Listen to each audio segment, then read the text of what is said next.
sou Vanessa Weber. E eu sou o Gabriel Frois e você está no compilado do Código Fonte TV.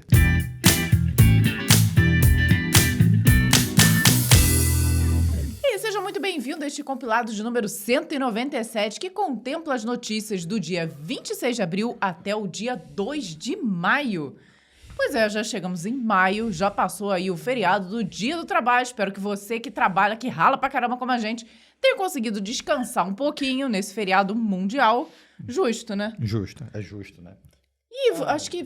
eu vou começar aqui, Gabriel, falando que foi. Gabriel fez besteira aí? Gabriel? Sempre. Sempre. Mas vou começar falando aqui da nossa pesquisa.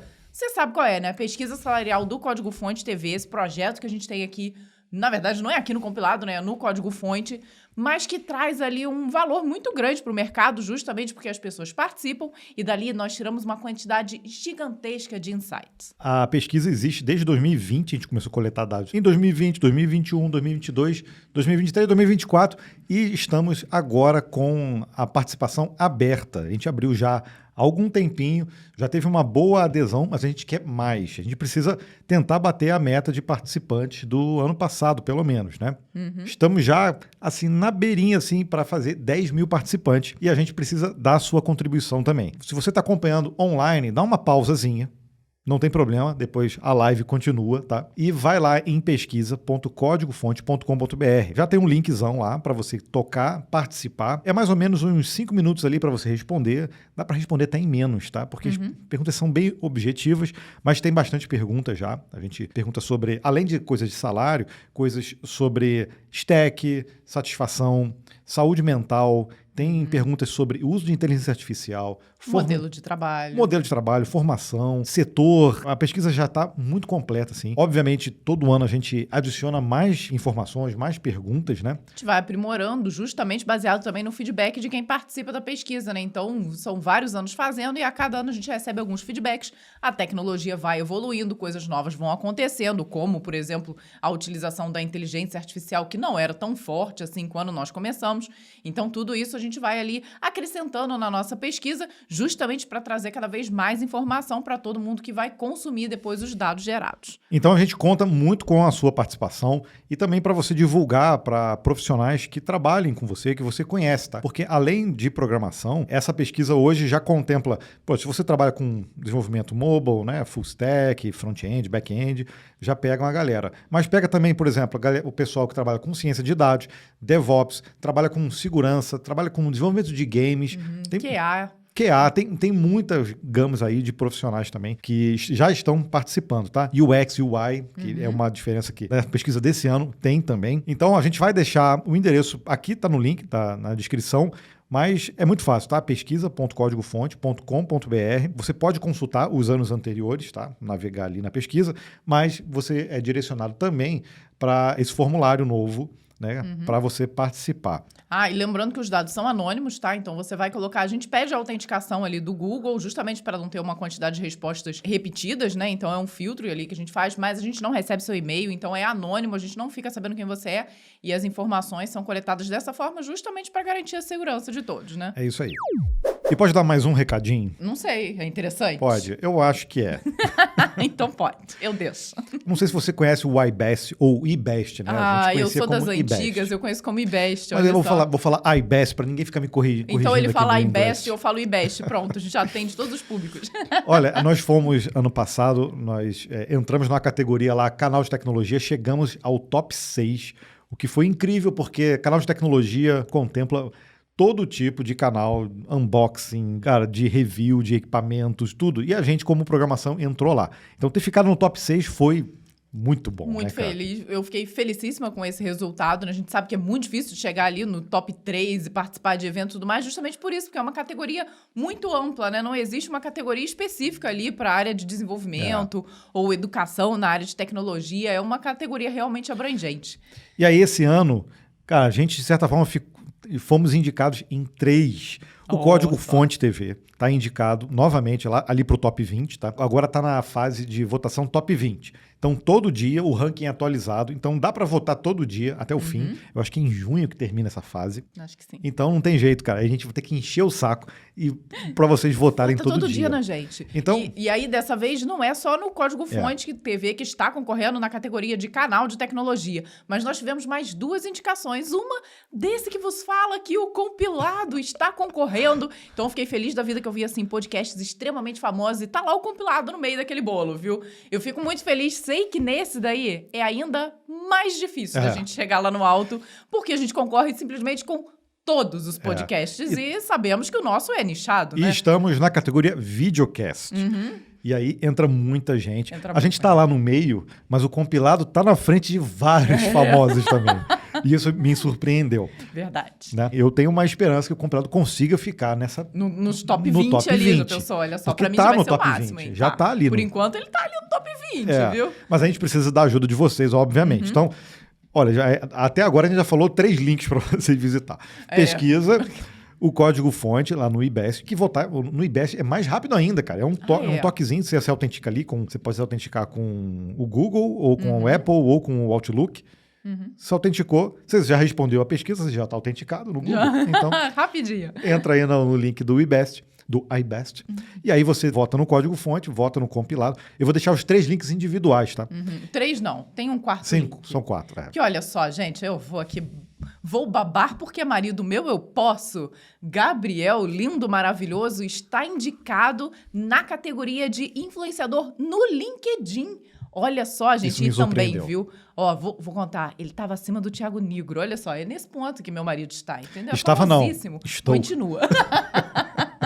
Então, também vote no Gabriel, viu? Para que ele continue trazendo ali as suas perspectivas e todo o seu ensinamento através do LinkedIn, viu, Gabriel? Tem muita gente me seguindo no LinkedIn, isso também me surpreende. Eu sempre falo com a Vanessa, cara, eu nem escrevo tanto assim no LinkedIn, mas tem uma galera que me segue e eu curto muito, tá? Gostaria de poder escrever mais, inclusive, porque... É uma rede gostosa, é uma rede legal, né? Cara. Eu gosto muito de poder escrever coisas assim, meus pensamentos, minhas opiniões também no LinkedIn. E aí, ter sido indicado e ter entrado nessa categoria e estar ainda também nos top 20, tá? Todos esses 3, tá? Agora, nesse momento que a gente está gravando, o código-fonte está no top 4. O compilado tá ali top 16 ou 17, eu acho. 17, E eu acho que eu tô mais ou menos nessa posição ali também no LinkedIn, né? Então, são 4 links, cara. Eu sei que é muita coisa. No final do episódio, tá acompanhando ao vivo aí no chat ao vivo? Não tem problema, a gente relembra lá no final do episódio, tá? Mas até agora são 4 links aí para você visitar, tá? E depois desse montaréu de jabá, vamos começar. Ó. Estudo comprova, IAs não estão reduzindo vagas de trabalho nem salários. Vou repetir o título, antes da gente falar a notícia, né? IAs não estão reduzindo vagas de trabalho nem salários. Então, vamos ver a notícia, não depois a gente opina. Não bate na gente, não. A gente opina depois e é o que está aqui, viu? Ó.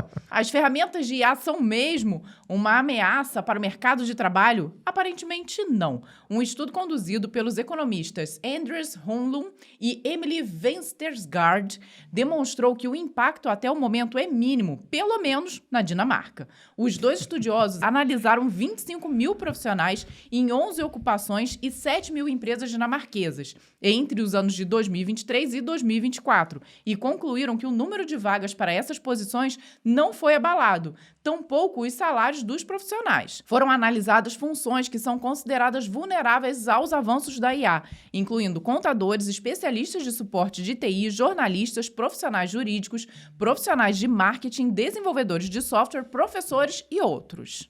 Então é uma gama que realmente todo mundo fala, vai acabar. Né? Os pesquisadores constataram que houve o efeito contrário. Esses profissionais adotaram as ferramentas de IA e incorporaram em seus fluxos de trabalho, muitas vezes com o encorajamento de seus empregadores. O principal foco do estudo era avaliar se as soluções de inteligência artificial realmente representam uma economia na indústria e o resultado não foi o esperado. De acordo com um artigo científico, o uso dessas ferramentas está gerando novas demandas que não existiam antes, como revisar a qualidade de saída das respostas oferecidas. Honlund e Vestergaard levantam dúvidas se o retorno em produtividade dessas ferramentas não estaria, na verdade, sendo cancelado pelos novos problemas provocados ou seus custos operacionais. Eu não sou nem 8 nem 80 nesse caso.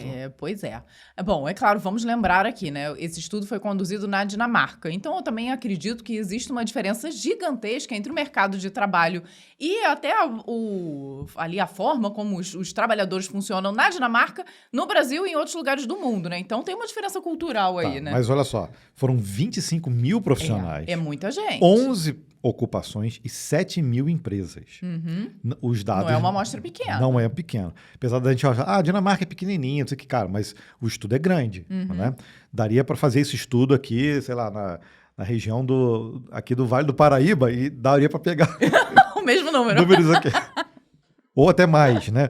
Mas não é demérito, né, na verdade, para esse tipo de pesquisa. Agora, o que eu acredito e o que eu tenho visto é, ok, e inteligência artificial é uma ferramenta para aumento de produtividade. Obviamente, em alguns campos, isso vai aumentar mais a produtividade, em outros menos. A gente não destrinchou aqui a pesquisa, mas provavelmente em algumas ocupações, como, sei lá, contabilidade, ela pode ajudar, às vezes, mais do que uma outra, entendeu? Quando a gente pega uma média e coloca muitas profissões ali no meio, dá aquela falsa sensação de que, poxa, então tá tudo safe, né?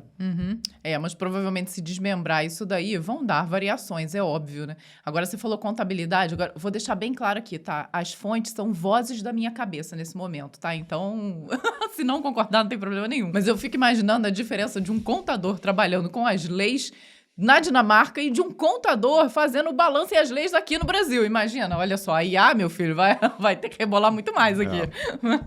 E a gente faz esses testes, não com leis, mas a gente faz coisas, por exemplo, eu peguei um artigo, aí eu quero discutir sobre esse artigo usando a inteligência artificial. Aí a gente joga o link e faz perguntas sobre o artigo. Tem muita gente que faz isso com PDF, né? Você fazer chat com PDFs e tipo de coisa. Porque aí, ao invés de você ler um PDF, sei lá, de 80 páginas, você consegue ali trazer os principais atributos do que você quer. Extrair informações que você quer. Então, teoricamente, daria para fazer isso com leis também. Então, você pega a lei, artigos novos colocados numa lei, por exemplo, estou falando aqui, profissionais jurídicos, profissionais de contabilidade, etc. E aí você vai e fala assim, olha, eu quero saber quais são as principais mudanças que afetam esse tipo de coisa aqui, de acordo com essa lei. Aí você joga ali os links ou coloca as informações mesmo. E aí você faz o chat. Então, a quantidade de vezes que você tem informações e que são informações ali... Nossa, é assim, assado. E aí você vai verificar, tem ali, tem uma alucinação. E aí você começa a pensar, peraí, então eu vou ter que validar tudo. Tudo, é verdade, porque a partir do momento em que tem alguma coisa errada, pode ser que todo o resto esteja também, né? Eu acho que é um pouco isso que aponta a pesquisa. É verdade. Porque ela diz que, olha, você acabou gerando uma demanda diferente de trabalho, uma demanda de revisão que você não tinha antes. Né? E aí tem que fazer a conta. Ok, está sendo mais produtivo isso ou não? No final das contas, eu acho que é positivo. Tá? Eu também acho. Mas isso vai depender também do nível, né, de utilização. Agora, por que eu não sou nem 8 nem 80 nisso? Porque a partir do momento que você tem campos em que a inteligência artificial se encaixa melhor, você não necessariamente vai ter uma demissão em massa por conta disso. Claro que vai ter empresas que vão tentar. A gente está vendo aí a Duolingo, o Shopify, eles estão fazendo um movimento um pouco mais radical, né? Vamos dizer assim, né? Claro que as big techs que empregam milhares de profissionais, obviamente eles vão tentar também substituir para redução de custo e etc. Agora, a gente começa a ver que o uso intensivo isso em vários campos de trabalho, isso gera outras demandas e gera outras oportunidades. Por isso que a gente tem falado, e aquela máxima que cunharam lá atrás, você não vai ser substituído por inteligência artificial, mas por alguém que usa inteligência artificial. Eu acho que isso vem se comprovando verdade desde... Com o passar do tempo aí. Desde 3 meses atrás. Não, os últimos anos. Início, exatamente. Porque a gente tem ouvido isso, falar isso extensivamente. Eu acho que aí sim. Então, não dá para ignorar essas ferramentas, não dá para não utilizar elas, né? Então, isso aí já está sacramentado, não tem jeito, né? Agora, em relação a como vai se comportar o mercado de trabalho, a gente começa a ver já esses primeiros estudos e o efeito disso realmente daqui para frente. E ataques de DDoS disparam nos últimos meses. Vou falar de um assunto mais light, né? Mas lá, nada light. A Cloudflare emitiu um alerta somente no primeiro trimestre de 2025. O volume de ataques de DDoS subiu 198% em relação ao último trimestre de 2024. O resultado é ainda pior quando comparado ao mesmo período no ano passado, registrando um aumento exorbitante de 358%. A Cloudflare apontou que, nesse início de ano, foram registrados mais de 20 milhões de ataques de negação de serviço. Esse volume já representa 96% do que foi registrado em todo o ano de 2024. Desses ataques, 6,6 milhões foram direcionados não para clientes da Cloudflare, mas contra a infraestrutura da empresa em tentativas de derrubar a própria Cloudflare. Por enquanto, a Cloudflare vem resistindo a essa escalada, de investidas hostis. Foram registrados em média 8 hipervolumétricos ataques de DDoS por dia nesse primeiro trimestre. Ataques hipervolumétricos são todos aqueles que ultrapassam a marca de 1 terabit por segundo ou 1 bilhão de pacotes por segundo. O maior ataque registrado nesse começo do ano atingiu a marca de 6,5 terabits por segundo, um recorde histórico que foi mitigado pela Cloudflare. Segundo o levantamento com seus clientes, concorrentes seriam os principais responsáveis por trás dos ataques. Olha isso, cara. Respondendo por 39% dos casos. Ataques coordenados por governos nacionais responderiam por outros 17% dos cenários. Ironicamente, 11% dos incidentes de negação de serviço seriam provocados acidentalmente pelos próprios clientes. Cara, surpreendente, né? Olha só, então, 39% concorrentes? Concorrentes querendo passar a perna aí na Cloudflare. E vamos combinar, né? Quer acabar com a internet, derruba a Cloudflare, cara. Quem é que tá fazendo isso? É a Akamai, a GoDaddy? Sei Cara, lá, tô tentando não sei. entender. Caramba, cara, que Sinistro, louco, hein? hein? Ou alguma empresa de fora também, né?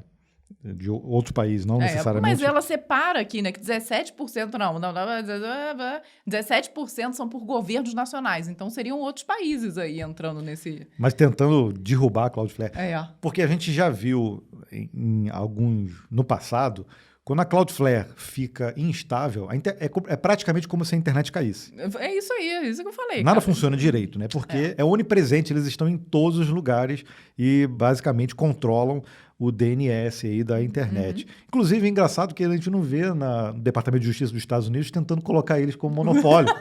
Não faz isso não. Não pode mexer com a Cloudflare não, porque cai o mundo ainda. Verdade, deixa quieto, Gabriel. Fala baixo. Pois é, eles poderiam separar. Imagina, registros CNAME dessa empresa, registros... Nossa Senhora. É redirecionamento. Não, redirecionamento é outro. É outro, né? Putz, Pois grilo. é. Olha que louco. Não tô dando ideia, não. Não, eu tô falando, Gabriel, tá dando ideia. Fica quieto. Só tô brincando. Esquece isso, gente. Mas, Apaga da memória. mas já percebeu, a Cloudflare, quando tá instável, e quando eles falam aqui de ataques de DDoS, é ataques de DDoS para derrubar a Cloudflare, cara. Não é o alvo, a empresa que Exatamente, utiliza o porque serviço. a própria Cloudflare consegue mitigar ataques para terceiros, né? Quem tá ali dentro dela, ela serve de firewall ali. É. Agora, esses aí já estão sendo direcionados para ela mesmo, né? Porque já viram que se derrubar ela, derruba o mundo. Então, e aí? Que louco, hein?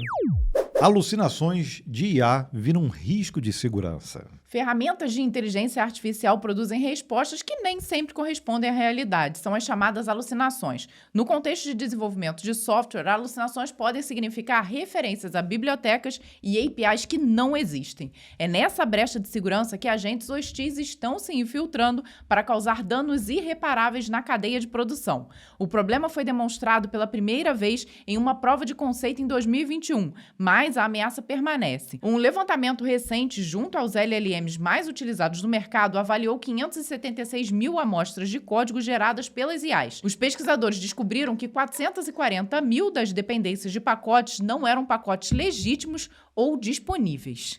Joseph Sparkling, doutorando e pesquisador principal da Universidade do Texas, explicou o risco envolvido.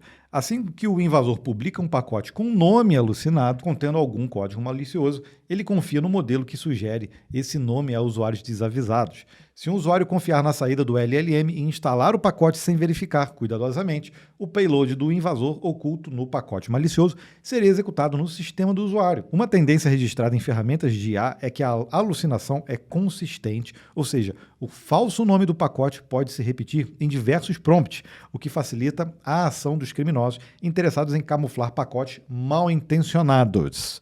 Pronto, aí a gente volta no que a gente estava falando lá na primeira matéria. Olha só, gerou ali, tá, mas você tem que ficar conferindo, inclusive, ali o nome dos pacotes, se eles existem, se não existem, e se existem, se são de fato responsáveis por fazer o que devem fazer. Se você utiliza a inteligência artificial para gerar código, você já deve ter passado por isso, para instalação de algum pacote que não existia. E principalmente, por exemplo, se você tem um código em Python, ou um código em C#, ou um código em Java, e aí você quer fazer o código em TypeScript. Muitas vezes você precisa ter bibliotecas equivalentes ali em uma da outra. E nem sempre existe isso, né? Se é o seu caso, por exemplo, de fazer migração de linguagem, isso acontece direto com as IAs. E aí ele te sugere, às vezes, um pacote que não existe na outra linguagem, ou uma biblioteca que não existe. E aí, tentando fazer um depara. Ele nunca vai dizer assim, né?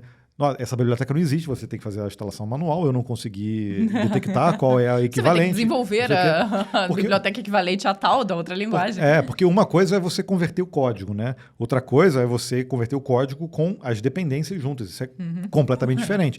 E aí, obviamente, tem coisas que funcionam com essa troca e tem outras coisas que não. E aí, nesse caso, se você realmente faz um pandas para trabalhar no NPM ou em alguma outra linguagem, um .NET, e coloca alguma coisa errada, e a IA sugere você usar o pandas no TypeScript, por exemplo. Exatamente. Eu puxo num pai aqui, pronto.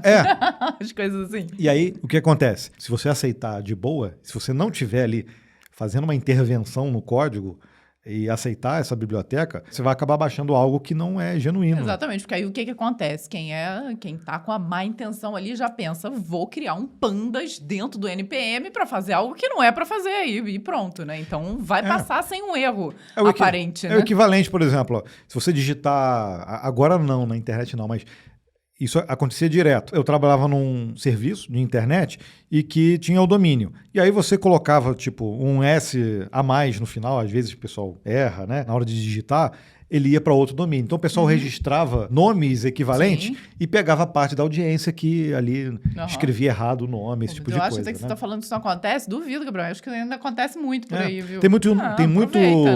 Tem muito domínio parecido com o YouTube, né? Que é YY, começa com YY. Já vai justamente naquela digitação que normalmente acontece errada, então é aí que eles atacam, porque você vai e aparece numa página parecida e vai, né? Então seria o equivalente, porque você vai lá e publica uma biblioteca com um nome parecido, algo que esteja sendo sugerido por inteligência artificial, cara, aí vai passar desapercebido, né? Isso me lembrou até essa semana, mas que eu até cheguei a mostrar pra você, né? Apareceu uma tirinha daquela do André Noel, né? Adoro ver as tirinhas, e era exatamente sobre isso. Porque a IA tinha sugerido uma classe no CSS que não existia. A pessoa tentou implementar, tentou resolver, falou, não, olha, não existe, chegou pra IA, mas isso existe? Ela... Não, mas ela foi sugerida. Seria ótima para resolver o problema.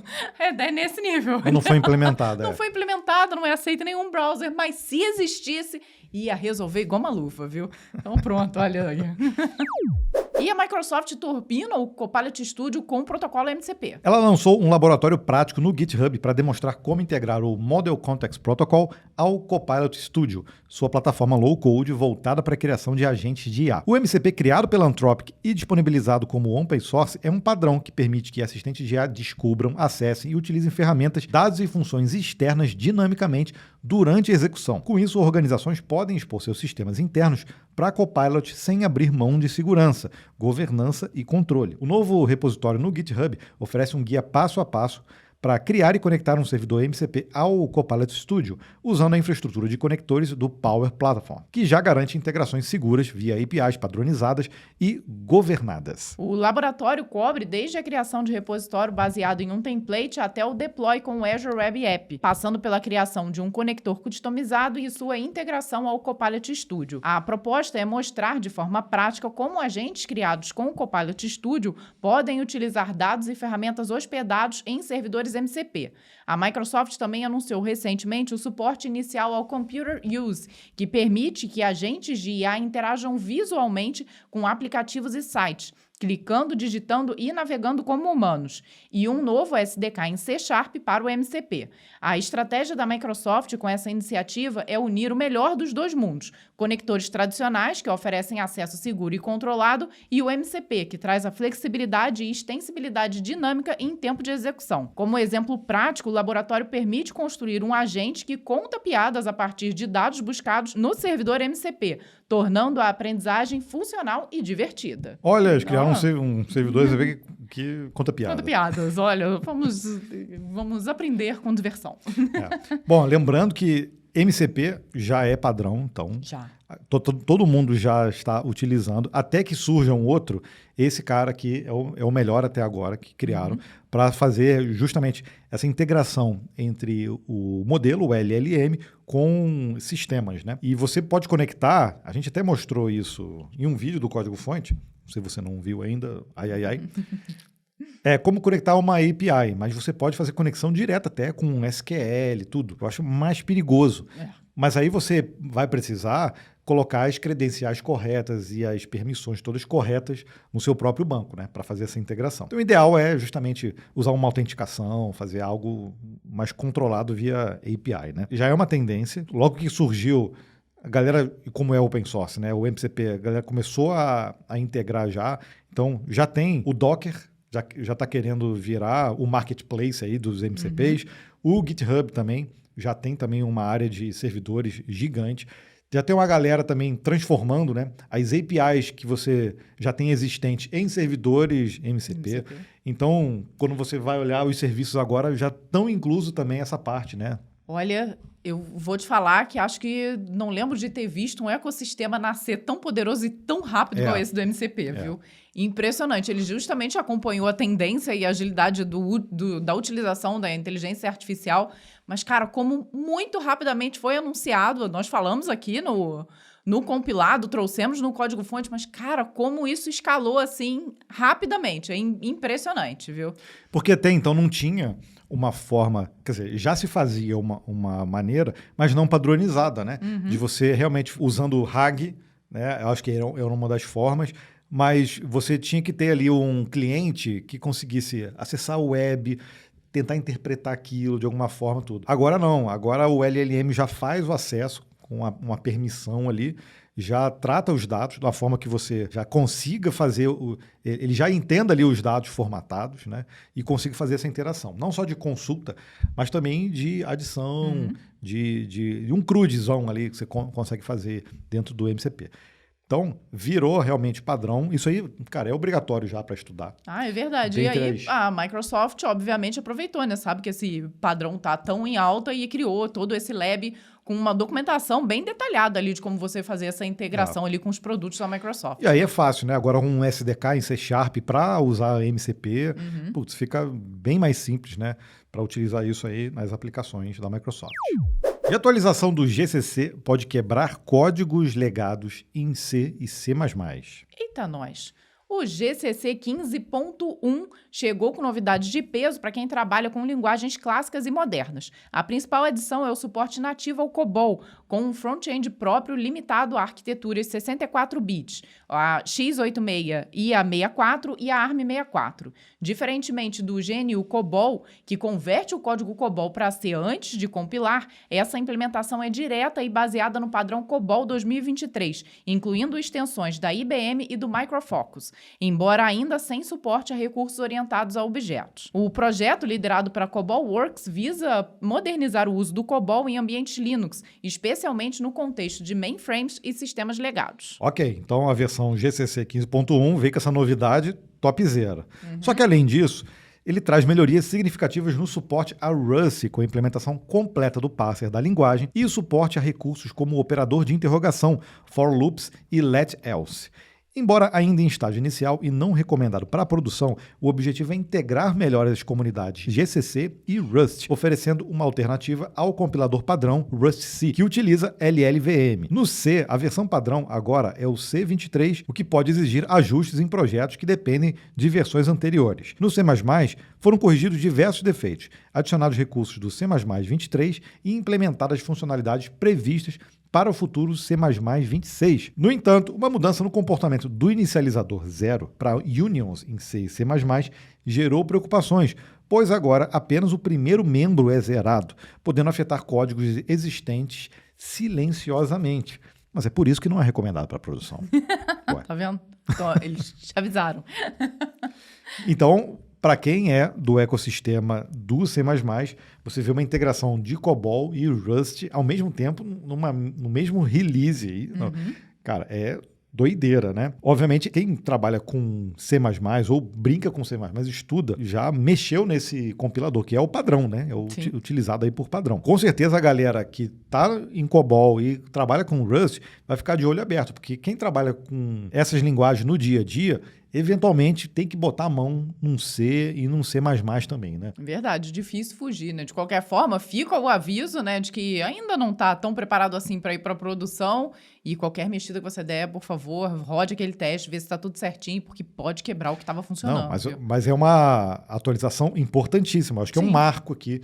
Poxa, você que trabalha com C++ e precisa fazer algo em Rust, você já ter ali no seu próprio compilador algo que já consiga fazer em Rust também, cara. Então, é uma mão na roda, isso, com certeza. E o criador do Ruby on Rails implora para que o Chrome não seja vendido. Por que esse amor todo?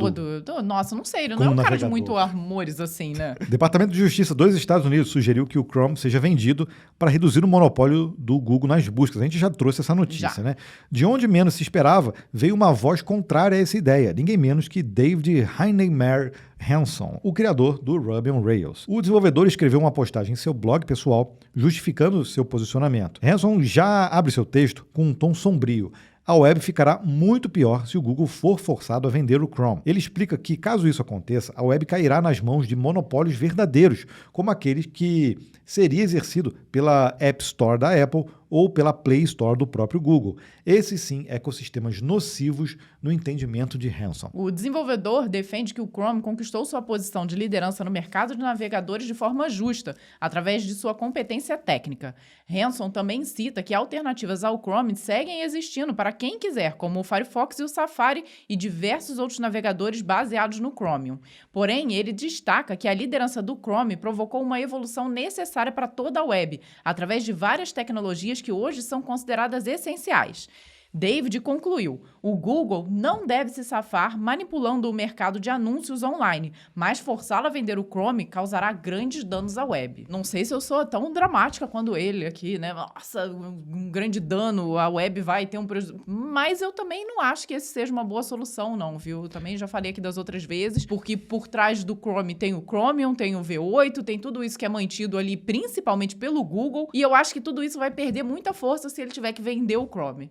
E que aí, sim, o ecossistema vai acabar perdendo, né? Eu acho que o caminho, se isso acontecer, é o próprio Google lançar um outro. E se o problema é porque é difícil instalar um outro navegador no Android e o Chrome é o padrão. Será mesmo que é difícil? Será? É, gente, difícil, não é? Eu acho que é mais difícil instalar outro navegador no Windows do que... É verdade. Né? Tem coisas que você não desassocia. Eu acho que no Android também, né? Não dá para desinstalar.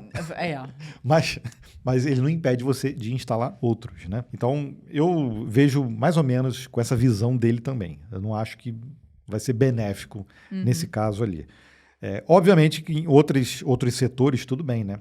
Mas tentar fatiar a empresa por produtos sem muito critério, eu acredito que está sendo feito sem muito critério, eu acho que é prejudicial. Mas diz aqui para mim nos comentários o que você acha disso também, dessa treta toda rolando o Chrome, que eu acho que influencia, sim, de certa forma, a internet como um todo, porque ele tem muita influência.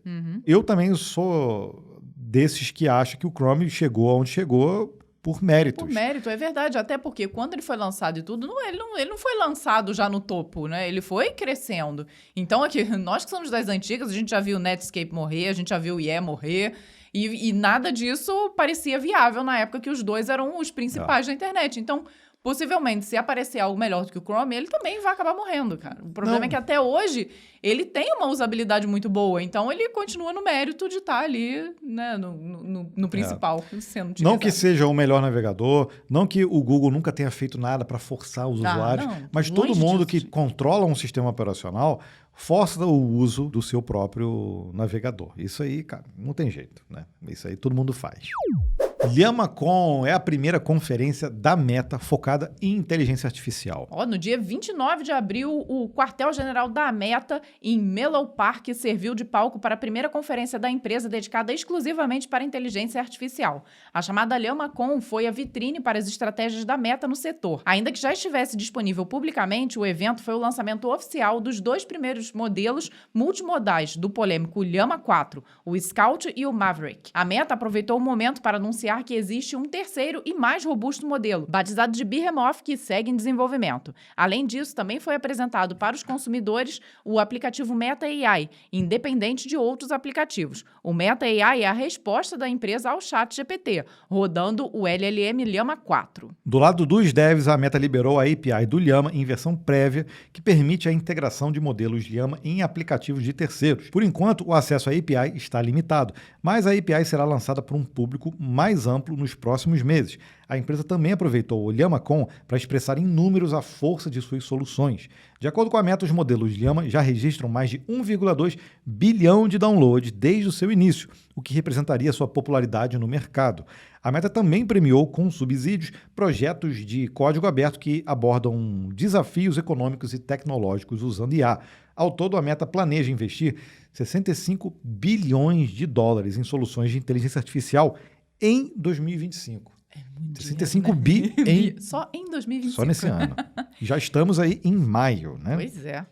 Então, essa é a primeira conferência da Meta, já botando ali na mesa e mostrando que já tem um concorrente para o ChatGPT, já tem ali modelos multimodais e para concorrer de igual para igual. Lembrando que o Llama, ele é aberto, né? Você pode baixar o modelo, não todos os modelos, né?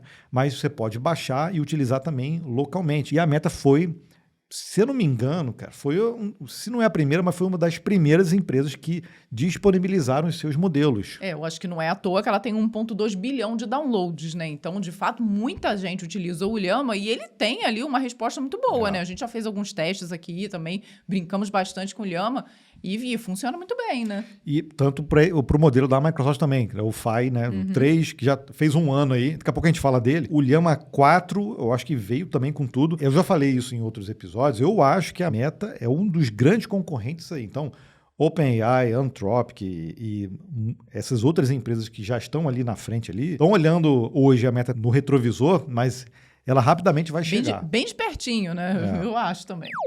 30% do código da Microsoft vem de IA e modo IA no Google. É IA em todo lugar. IA. Enquanto IA passa a ocupar uma posição de destaque dentro da Meta, a tecnologia já está revolucionando gigantes como Microsoft e Google. Satya Nadella revelou que cerca de 30% de todo o código gerado atualmente na Microsoft é produzido através do uso de ferramentas de IA. A revelação aconteceu durante um bate-papo ao vivo com Mark Zuckerberg, durante a LhamaCon. Nadella declarou textualmente: as revisões de código estão em alta. Na verdade, o uso dos agentes que temos para revisar código aumentou. Então, eu diria que talvez 20 a 30% do código que está em nossos repositórios hoje, em alguns dos nossos projetos, provavelmente é todo escrito por software. O Google colocou em movimento uma investida mais ousada, o modo IA para os resultados do buscador. O novo modo troca a tradicional lista de links por um sumário gerado através de algoritmo de inteligência artificial. O recurso estava em fase experimental apenas para alguns usuários do Google Labs, mas passará a ser liberado gradualmente para todos os usuários do mecanismo de busca, por enquanto exclusivamente nos Estados Unidos. O modo IA ainda preserva os prompts anteriores e é capaz de aprender e contextualizar as buscas realizadas. As fontes das informações exibidas pela IA são exibidas em um painel secundário lateral. Bom, agora a gente tem que comentar as duas coisas, a gente juntou tudo no mesmo bolo, mas são coisas bem distintas, né? Vamos começar pela da Microsoft, então, Gabriel? Vamos lá, Satya Nadella. Então, o textual dele foi, eu diria que talvez 20 a 30%. Então, já começar a notícia com 30% do código foi clickbait, Gabriel. Em alguns dos nossos projetos, provavelmente é todo escrito por software. Ele sabe esses números, eu acho, corretos. Precisamente. Mas como ele estava também num evento de inteligência artificial da Meta, eu acho que ele acabou colocando isso também. O próprio Mark Zuckerberg já disse também, o CEO da Anthropic também, tá todo mundo querendo que foi longe, né? gerar código com IA. Mas veja bem, se você acompanhou o compilado até aqui, você viu as outras notícias dizendo alucinações, você vê em questão de produtividade, da pesquisa lá da Dinamarca, você vê várias coisas. Então, isso só me remete sempre ao uso da IA com conhecimento prévio, o uso da IA como ferramenta. Isso aí, para mim, ainda não me convenceram, ao contrário. Mas vai continuar evoluindo. Claro que vai, pô. Claro. Claro que vai. O problema é que nem aqui, né? Você já tem uma IA gerando o código, mas você tem vários agentes que estão revisando o código que está sendo gerado. Cara, mas se tudo isso alucina, vai ser uma alucinação louca, né? Imagina só, não, você vai contar com um agente que vai pegar aquele código que não existe, que vai trazer outro que talvez não existe, mas que vai ajustar aquele que vai... Não sei. Então, eu ainda não consigo ver isso do jeito que eles estão falando. Não, 30% do código aqui, então, vai ser totalmente gerado por IA e o humano não vai colocar a mão. Não. Então, mas isso, olha, Acho 30%. Que é aí, mas o quanto esse número de 30% tem de aumento das revisões? Porque, ok, você consegue gerar código instantaneamente com IA. Uhum. Isso aí, provavelmente, eu gerando código, deve estar nessa faixa aí também, 30%, 40%. Só que eu passo mais tempo agora revisando do que escrevendo. É verdade. Muito mais tempo revisando do que se passava antes, né? Se botar na balança, ok. Dependendo do que eu estiver fazendo, eu posso estar ganhando produtividade. Agora, se eu não fizer testes, se eu não verificar os requisitos, é um outro trabalho, é uma outra demanda maior ainda que eu tenho agora de fazer essa verificação. Então, nesse mundo aí de geração de código com inteligência artificial, o trabalho de refatoração e o trabalho de revisão de código aumentou drasticamente, tá? Isso o próprio Satya Nadella falou. No início ele disse, as revisões de código estão em alta. Agora vão para o Google, né, que colocou ali o modo IA como resposta do navegador. Então trocou a lista de links por um modo sumário, trazendo coisas a partir da inteligência artificial. Cara, o Google, a gente já falou isso aqui outras vezes também, né? Ele relutou bastante em colocar ali a IA disponível. Agora você já vem ali um resuminho do Gemini aqui por padrão pra gente que utiliza, porque isso aí é meio que um tiro no pé no próprio serviço dele, né? Então, obviamente, ele toma todos os cuidados pra não perder ali a principal ganha-pão dele, que é através das propagandas, né? Eu acho que esse é um caminho sem volta. Exatamente, ele tá vendo que não tem Se ele trocou a tradicional lista de links por um sumário gerado através de algoritmo, já era. Já foi, ele já decretou, falou, é melhor eu dar o tiro no pé do que alguém vir aqui e cortar o meu pé.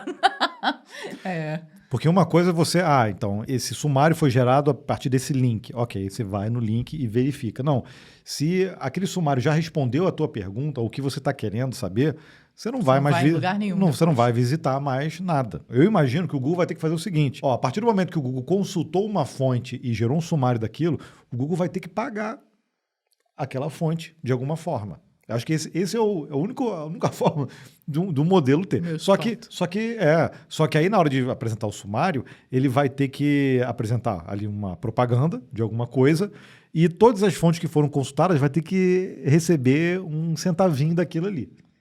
Será que isso funciona? Não sei, Gabriel, é uma ideia, dá pra colocar fica a dica aí. Fica a dica, mas aí não adianta nada, porque a pessoa vai ter que fazer isso nesse processo, aí vai lá no ChatGPT e consulta a porcaria toda e ninguém ganha nada. Então, eu acho que o modelo de negócio do Google vai mudar drasticamente. Já tá todo mundo percebendo isso, né? Não dá para tampar o sol com a peneira. Com certeza tem muita gente inteligente lá pensando o que vai acontecer, mas eu acho também que tem muita gente inteligente sem saber o que vai acontecer lá. Um assunto bem sério agora, hein? Burnout avança entre profissionais de TI no Brasil. O levantamento da Telavita está preocupado com o setor de TI no Brasil. De acordo com o estudo, 42,5% dos profissionais da área estão com todos os sinais de desenvolvimento de síndrome de burnout. A Telavita é uma empresa de soluções digitais de psicologia e psiquiatria e fez uma análise quantitativa dentro de 14.204 consultas realizadas em sua plataforma entre março de 2024 e fevereiro de 2025, praticamente um ano. Os profissionais de TI apresentaram o quadro mais alarmante entre todos os setores.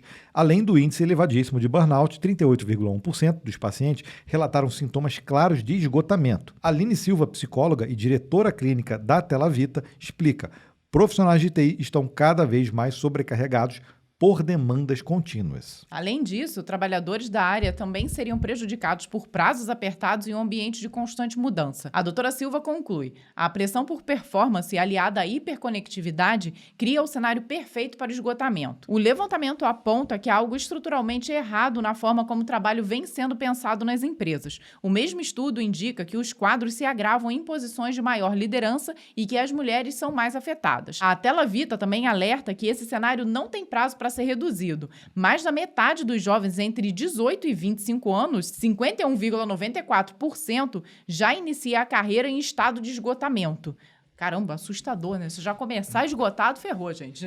Porque se no começo já tá assim, quando chega na nossa época, surtou tudo.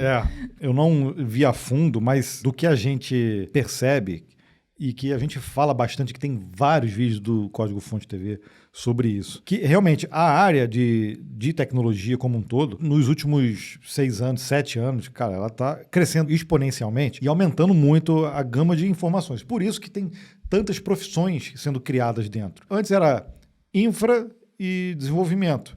E aí você tinha ali, poxa, analista de projeto, analista de sistemas, aí tem de requisitos, tem a área toda de banco de dados, você tem uma gama gigante. Hoje, você tem múltiplas plataformas, então tem profissionais especializados nisso, profissional para interface. Antes não tinha essa divisão front e back. Não. Você era desenvolvedor, né? São tantas tecnologias e que, com certeza, quem está no início, como é essa faixa de idade ali, fica perdido até para escolher. Assim, eu gosto de tecnologia, eu gosto de programar, ou eu gosto de criar sistemas, software, ou criar o tipo de coisa. E a pessoa fica, mas para onde eu vou? É mobile? É front? Quando você escolhe, não, tá bom, eu vou para back-end, tá, e agora? É Python, é Java, é C Sharp? Não sei. Então, realmente uma quantidade de ramificação e uma quantidade de tecnologia, de termo e tudo mais, que você chega e já se vê no meio de uma fogueira que realmente acaba, quem não tem ali muita estrutura e não tem um foco muito bem definido, acaba se perdendo e aí gera esse tipo de ansiedade que gera esse tipo de problema ainda maior, né?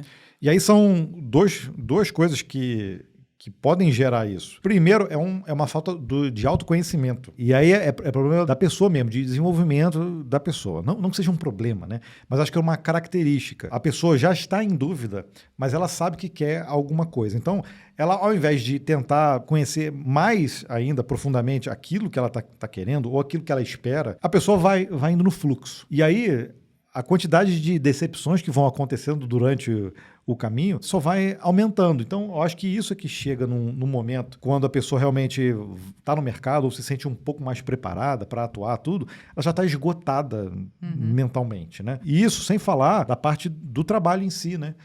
Ninguém diz que, poxa, todo mundo tem vida fácil, os prazos realmente são apertados, o uso da tecnologia, de software, de sistemas, cara, tá em todos os lugares. A gente não consegue mais dizer onde que não existe tecnologia, né? Não existe mais essa barreira, né? E aí você imagina, você entra às vezes numa empresa para trabalhar no sistema crítico e tudo mais, você sabe que qualquer erro que você cometer pode se perpetuar e vai afetar ali dezenas, centenas, milhares de usuários. Então, tudo isso, obviamente, gera também uma ansiedade em você e gera esse senso de responsabilidade que é difícil de você organizar durante o dia num prazo apertado. Então, nós sabemos que existe uma dificuldade muito grande em se organizar e se criar uma balança para que tudo isso fique ali no meio termo aceitável, né? Mas, assim, de qualquer forma, os números assustam, né? Quando você vê essa quantidade de pessoas ali já chegando no mercado e quem está no mercado já com o ápice ali do problema, né? Que é chegar num burnout. Nós já falamos disso aqui no canal e a nossa pesquisa salarial, a gente aborda alguns temas a respeito também dessa saúde mental ali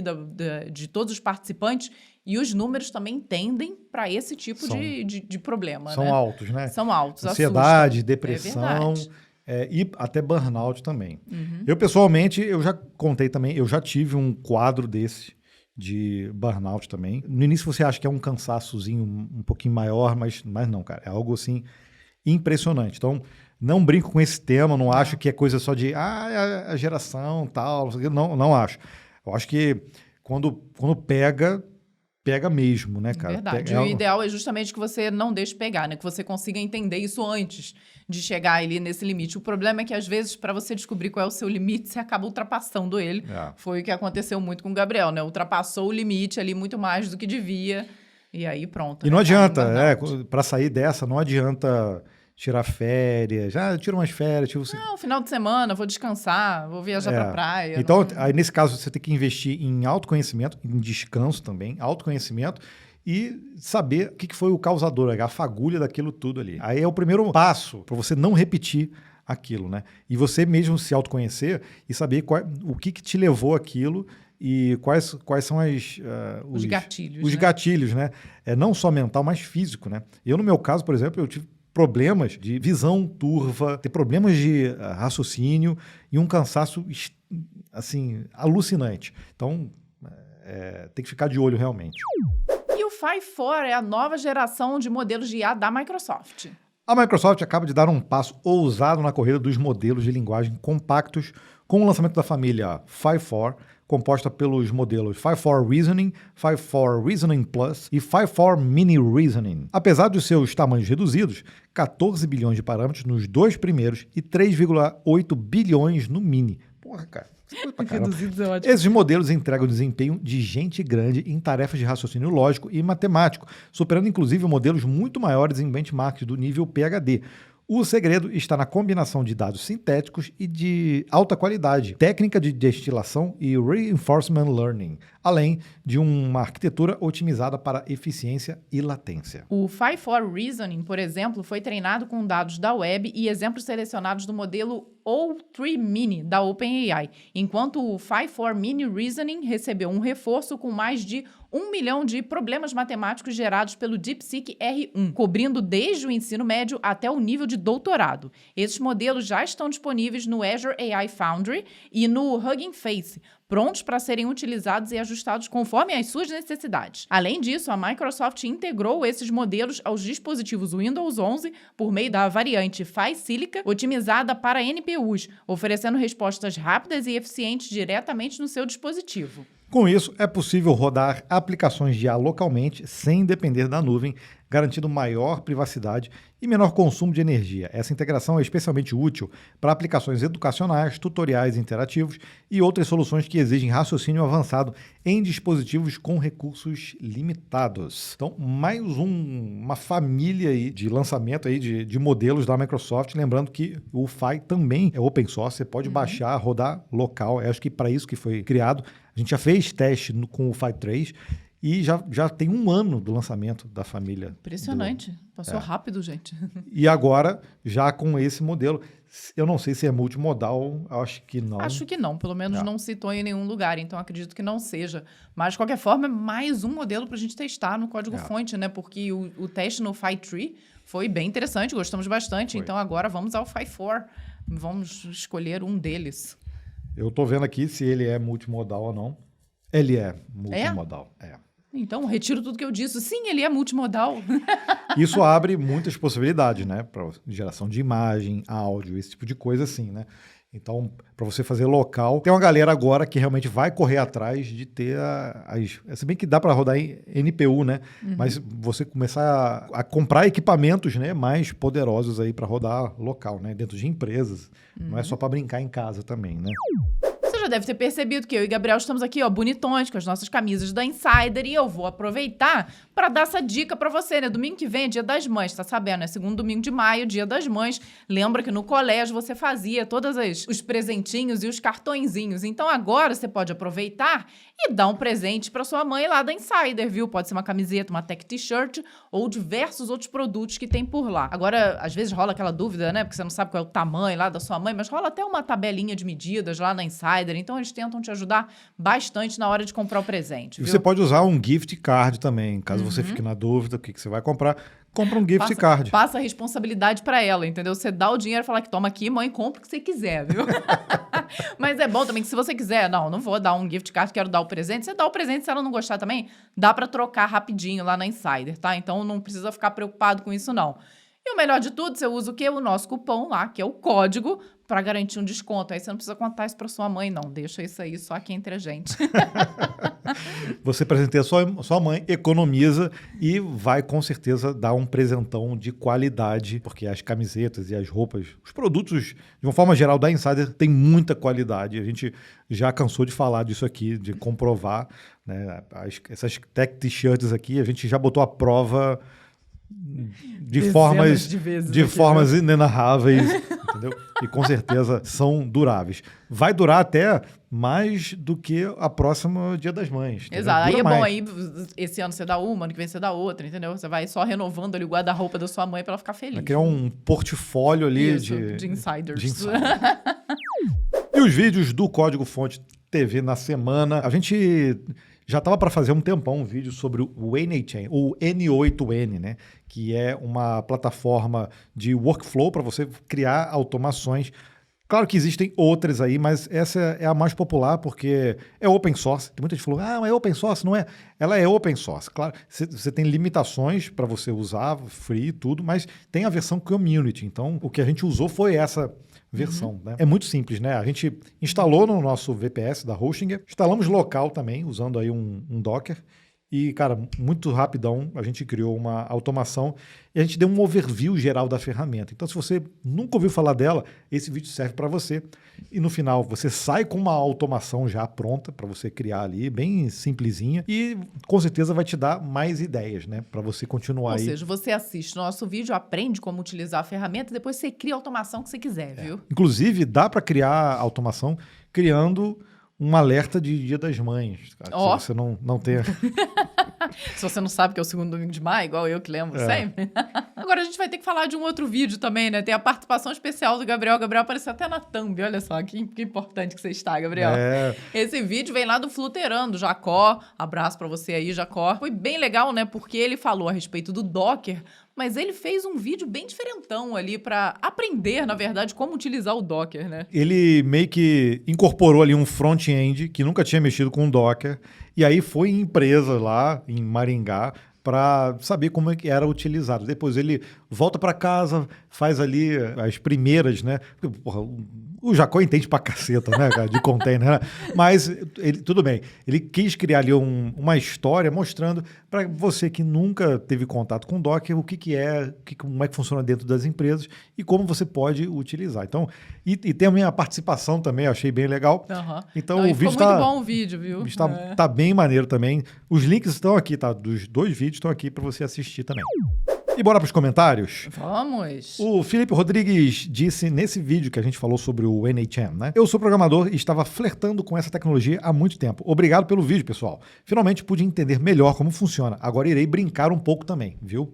Brinca. Se você tem o Docker instalado na sua máquina, cara, com o Docker Compose que a gente criou lá, você baixa a imagem original, ele usa o SQLite, mas você pode usar um outro banco de dados também, acho que tem suporte ao Postgre também. E, cara, você baixa a imagem, já dá um ok, faz um cadastro e já tá pronto. Assim, em coisa de 1 minuto, se tua internet for boa para baixar a imagem... vai demorar mais para baixar a imagem, viu?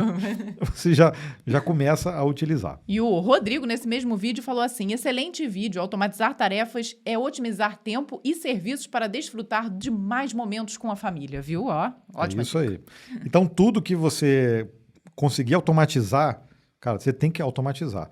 Até porque muitas das coisas que você automatiza, você ganha tempo para fazer coisas assim, que usam mais o intelecto, né? Ficar fazendo trabalho repetitivo, cara, eu acho que não é bom para ninguém. Só quando a gente tá malhando, tá correndo, tem que usar o físico. Aí eu acho que aí é legal. E o Marcelo Amorim, ele também nesse vídeo, ó, essa semana eu assisti uma aula de NHN mais Evolution API para automatizar o Whats, que seria o WhatsApp, né? Mas de longe, a objetividade, qualidade das informações e humor do casal diferencia o conteúdo de qualquer outro. Meu Deus, sensacional. Bora de café no Colinas. Opa, ainda veio acompanhado de convite para café. Marcelo, eu vou te mandar uma mensagem aqui. Vamos marcar esse café. Bora café. Porque a gente contou esses dias lá no Colinas Shopping, aqui em São José dos Campos. Eu perdi as contas de novo. Tem uns 13 ou 14 cafeterias no shopping. Impressionante. O shopping nem é tão grande assim, mas cafeteria é o que não falta por lá, viu? Então, a gente não vai lá sempre, mas a gente não... Se quiser, não repete. Dá para ficar ali... Não, a gente nem foi em todas ainda. Não, é porque a gente gosta muito da cafeteria da livraria e tem a outra que tem um ornitorrinco. Ornitorrinco, Duck. Acho que é o nome. Mas é boa. Fica ali. Do lado da loja americana. É. E o FBMESVV falou assim, excelente informações e dicas. Por favor, qual o criador de site e de hospedagem que vocês utilizam? Estou iniciando um projeto na área de saúde e estou com dúvidas. Obrigado, Francisco. Ah, Francisco, agora não sei qual é seu nome. Olha, nós utilizamos a hospedagem da Hostinger, a gente utiliza muito o VPS aqui por conta dos projetos que nós fazemos, mas as outras hospedagens a gente também tem alguns projetos e, cara, muito bom. Então, vale muito a pena. Pelo visto, como você falou ali, de criador de site, talvez uma hospedagem compartilhada já seja o suficiente para você, mas você pode verificar se é isso mesmo que eu estou falando, porque eu não conheço o seu projeto. E a própria Hostinger tem um criador de site lá muito bom também, então acho que vai cair como uma luva aí para você, Exato. viu? Tem até a solução deles, inteligência artificial, então já tem uma coisa pré-montada para isso. Mas o próprio VPS, você tem uma gama gigante de possibilidades de instalação e de aplicações também. Então, se você quer usar o WordPress, tem lá. Se você quiser criar o NHN também, já tem imagem pronta para isso, hospedagem pronta para isso. Em um clique você já instala. Foi o que a gente está utilizando, inclusive, né, para a nossa automação também. Então tem muita solução pré-pronta ali, cara, que é fácil, né? Não é complexa de você configurar e de você manter também. Aí você pode aproveitar e colocar lá o cupom código-fonte que você ganha desconto, mais desconto do que já está lá no site, tá? Porque o preço também da hosting a gente falar, hein? Espetáculo. É um custo-benefício sensacional. Então, se tiver lá no carrinho, tem lá assim, você tem um cupom? Tenho. Você toca lá, bota código-fonte, você vai ver. Provavelmente... Cara, assim, acho que 90% dos serviços que a Hostinger oferece, se você tocar lá no carrinho com o nosso cupom, ele vai funcionar. E o Alex Jesus Tech disse, excelente tutorial, muito bem explicado. Fico perplexo em como só descobri o NHN agora. Ver comentários de pessoas que já usam há uns 4 anos e falam sobre o boom recente, com agentes e MCP facilitando tudo. Me fez pensar. Onde eu estava esse tempo todo? Incrível o potencial dessa ferramenta que eu estava perdendo. Valeu pela excelente dica. Calma, Alex, fique tranquilo, acontece com todo mundo. Cara, é impossível você ficar sabendo de todas as ferramentas incríveis que estão acontecendo por aí antes de que elas tenham realmente um boom. Então, é isso. Com certeza você estava perdendo o NHN, com certeza a gente está perdendo alguma outra aqui também, nesse momento. Todos nós, viu? Não, e ela não é a única ferramenta, tem várias outras ferramentas, aí tem algumas que são pagas, tem umas que são através de licença, tudo, que, cara, tem a mesma ideia. Acho que a diferença ali é porque existe uma versão comunitária ali, você pode baixar a imagem e utilizar localmente. Então, isso aí diferencia, né? Muitas ferramentas. E com certeza, poxa, não tem problema nenhum. A gente começou a utilizar só ano passado, tá? Que a gente estava aqui testando tudo. E agora é que começa realmente, com essa popularização, você vê os suportes aumentando, vários tipos de implementações que são fáceis aí de utilizar, isso só vai aumentar, né? E o Manchieta Albano também nesse vídeo, caramba, achei muito interessante, bateu uma curiosidade e a vontade de mexer com essa ferramenta também, muito bom o conteúdo. É bom, né, quando a gente cria um conteúdo que dá vontade da pessoa continuar aprendendo, viu? Muito legal, né? Muito bom. E agora, olha só, no dicionário do programador de IP, o Ricardo falou assim, aí sim, agora eu tiro 10 na minha prova. Que bom, depois você vem aqui e conta pra gente se tirou 10 de verdade na prova, viu? E eu lembro bem, quando a gente estudou os protocolos na faculdade, Verdade. Não existia IPv6. Não, era só o IPv4 mesmo. E a gente teve que estudar aquela coisa da divisão das classes, tudo. Eu acho que eu tirei 10 nessa prova. Ai, eu não lembro mais não, faz muito tempo. E no vídeo, onde a gente criou um servidor MCP, se você não viu, tem que assistir esse vídeo, também tá muito bom. Eu não vi, mas a minha esposa viu e disse que tá muito bom. Igual você viu só de fazer. A Onara disse, fiz uma integração usando o Cloud Desktop e o MCP com Miro, ClickUp e Figma. Incríveis as possibilidades. Muito bom, né? Porque aí você vê a facilidade de você integrar realmente diversas ferramentas utilizando o MCP. Então, vale a pena assistir esse vídeo justamente para abrir a mente aí e você continuar brincando com o MCP à vontade. E a priori, se você tem uma API, cara, você usa o NHN e usa o MCP, cara, de forma transparente. Então, para as empresas que já desenvolvem APIs, cara, o processo agora de integração com essas ferramentas é supimpa, assim, é muito bom. E para fechar a tampa aqui nesse vídeo do NHN também, o Andrew falou assim, tragam mais workflows com MCP. Aguarde e confie. Estamos já trabalhando nisso, mas também em criar um cliente MCP. Eu acho que isso é uma das demandas que existem hoje. Obviamente, criar servidores MCP é legal, é fácil, não é complexo e criar um cliente também. Então, isso a gente está trabalhando. Vamos trazer muito em breve esse conteúdo aqui no Código Fonte TV. Mas se você quiser ver também, pode botar aí uma hashtag aí nos comentários. Hashtag cliente MCP. Só para a gente saber se você aí do compilado quer ver também esse vídeo. Agora, já que a gente está falando de hashtag, eu vou abrir aqui uma outra hashtag também. É a hashtag Vem Casaco. Porque ano passado, quem acompanha a gente aqui sabe que nós fizemos uma pré-venda dos casacos do Código Fonte. E, cara, foi bem legal. Nós vendemos muitos casacos por aqui, me surpreendeu. E já teve gente, algumas pessoas entrando em contato com a gente esse ano, perguntando se ia ter pré-venda de casaco. Então, nós vamos fazer aqui uma pesquisa com você aqui do compilado.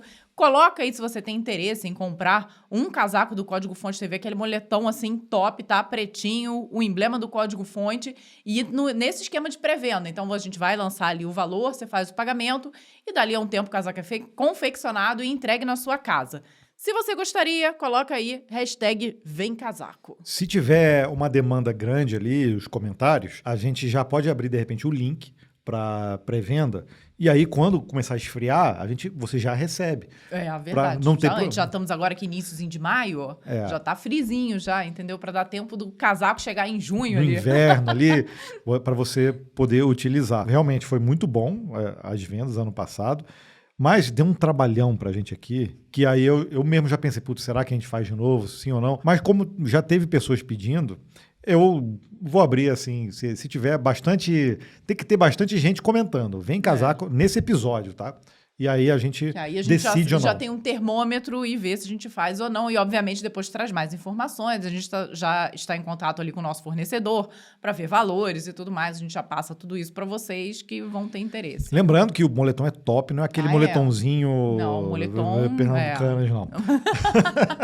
Não é aquele ralinho, não, entendeu? Cara, é um moletom mesmo. Moletom tem uma qualidade boa. A gente tem 2 casacos cada um, de anos diferentes e, cara, também eles estão super novos ainda, né? Então, a gente não precisa comprar. Não, eu não. Ainda vou ficar com o meu aí dos outros anos. Mas se você não tem, ou se você comprou, comenta aqui também. Bota o Vem Casaco e diz, eu comprei ano passado e realmente é muito bom. Tá? Ou se não gostou, também coloca. Eu comprei, tá uma porcaria. Mentira, mas não, viu? É bom mesmo. É exatamente o que a gente usa, por isso a gente dá certeza de garantia de qualidade.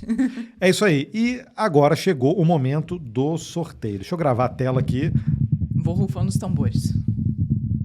Se você comenta no compilado aqui no YouTube, você já está concorrendo a um sorteio. Toda semana tem sorteio de camiseta do compilado. Vamos sortear aqui para saber quem foi que vai levar. Lembrando, tem que ser o episódio completo, né? No YouTube. E no YouTube. Lembrando também que não adianta colocar aí enquanto você está assistindo ao vivo no chat. Esse também a gente não consegue pegar no sorteio, então é no episódio mesmo comentário. Então vai lá, coloca lá a hashtag Vem Camisa, que nem o pessoal coloca. Vem Casaco. Ou então o hashtag Vem Casa, mas o Vem Casaco é só se você quiser casaco, tá? Isso. Pro sorteio fica no Vem Camisa.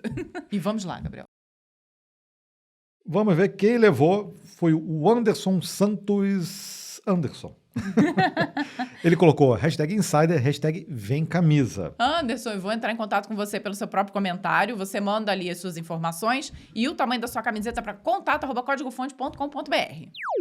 Estamos chegando aqui no final desse episódio, então vou lembrar o que a gente pediu lá no início, tá? Quem ainda não participou da pesquisa, acessa lá pesquisa.códigofonte.com.br, 5 minutinhos, responde pra gente, colocando ali as informações, justamente pra gente ter esses resultados liberados em pouquíssimo tempo.